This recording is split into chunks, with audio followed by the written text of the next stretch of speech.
Mitos di Danau Toba tak dapat dipisahkan dari keberadaan Pulau Samosir yang juga dikenal menyimpan berbagai tanda tanya besar.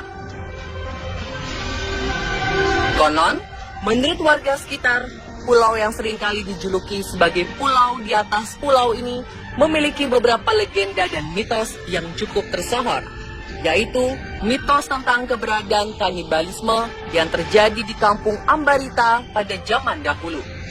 Ada pula kisah di balik terbentuknya batu gantung. Seperti apa kisah selengkapnya tentang kedua legenda dan mitos ini?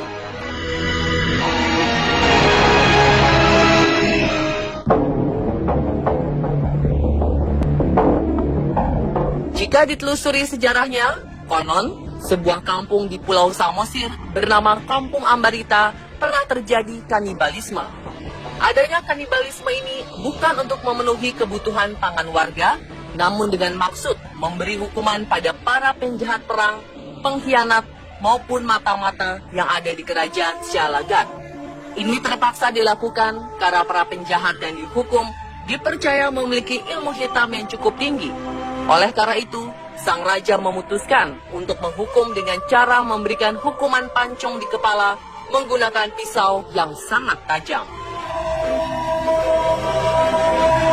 Kabarnya, dalam melakukan hukuman pancung pada seseorang yang berilmu hitam, pisau yang digunakan hanya dapat ditancapkan dengan sekali ayunan saja agar berfungsi.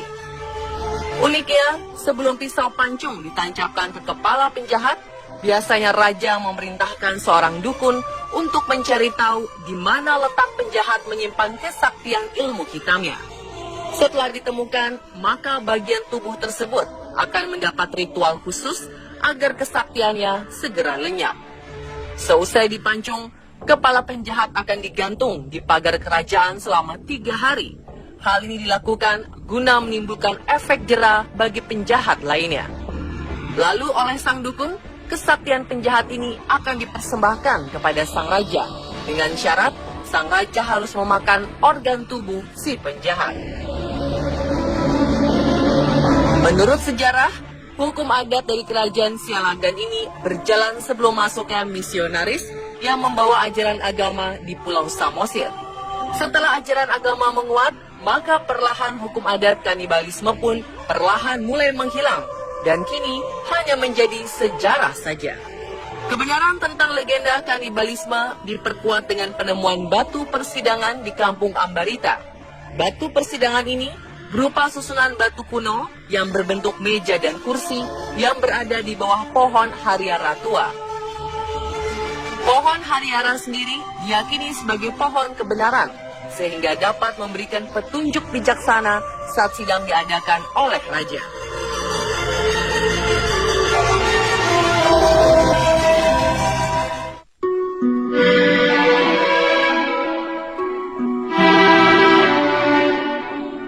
Ada satu hal mistis lainnya dari tanah Samosir, yaitu legenda batu gantung. Konon, batu gantung di sisi tebing yang berketinggian 20-30 meter dari sisi danau ini merupakan salah satu daya memiliki kisah yang telah tersohor secara turun-temurun. Kisah bermula dari adanya sepasang suami istri dengan seorang anak perempuannya bernama Seruni. Mereka hidup di sebuah desa kecil tepi Danau Toba. Saat itu, Seruni merasa sedih karena sang ayah menjodohkannya dengan seorang pemuda yang masih sepupunya sendiri. Padahal, di waktu bersamaan, Seruni telah menjalin hubungan serius dengan seorang pemuda di desanya. Seruni yang merasa putus asa akhirnya berpikir untuk mengakhiri hidup dengan cara menceburkan diri ke Danau Toba dengan turut membawa seekor anjing peliharaannya bernama Toki. Saat berjalan ke arah tebing di tepi danau, tiba-tiba Seruni terperosok ke dalam sebuah lubang batu besar hingga masuk ke dasarnya.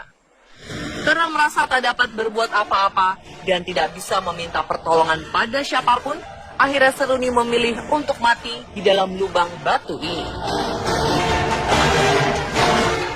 Seruni pun berteriak dengan menggunakan bahasa Batak, "Parapat, parapat," yang artinya rapatkan, rapatkan. Anehnya, seketika batu-batu ini semakin bergerak merapat dan menghimpit tubuh Seruni, seakan sedang mengabulkan permintaan yang tadi diteriakinya. Beberapa saat setelah seruni terhimpit, muncullah sebuah batu besar menyerupai tubuh seorang gadis yang seolah sedang menggantung pada dinding tebing di tepi Danau Toba. Orang-orang yang menyaksikan kejadian ini mempercayai bahwa batu gantung ini merupakan penjelmaan dari sosok Seruni. Kini, batu gantung telah menjadi keajaiban alam serta legenda rakyat yang telah diwariskan menjadi kekayaan serta keistimewaan tersendiri bagi Danau Toba, khususnya Pulau Samosir.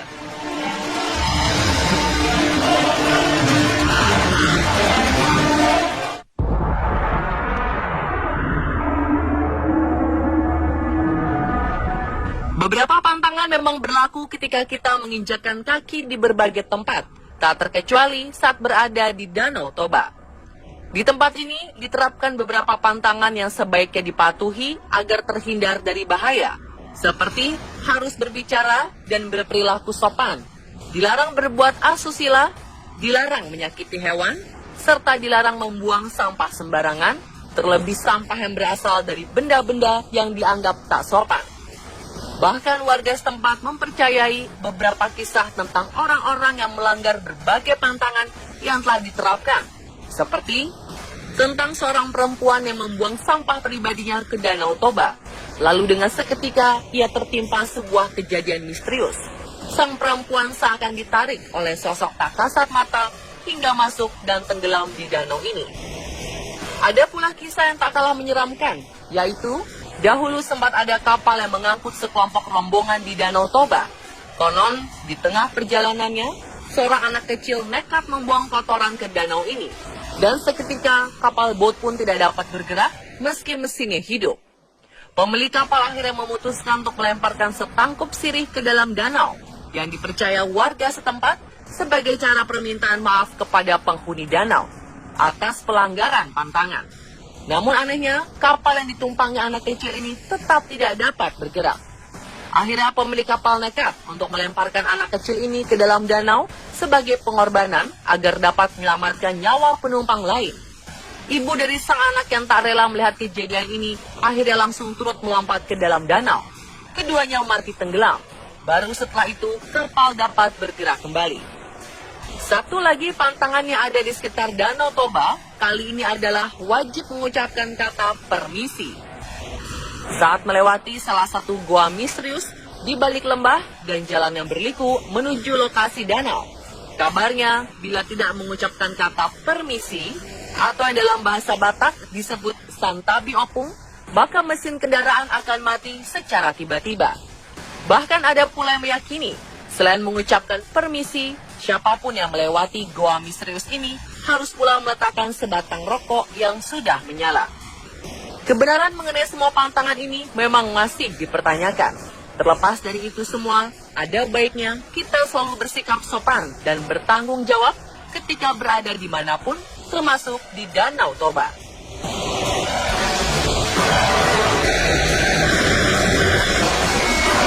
Akhir dari kisah misteri Danau Toba.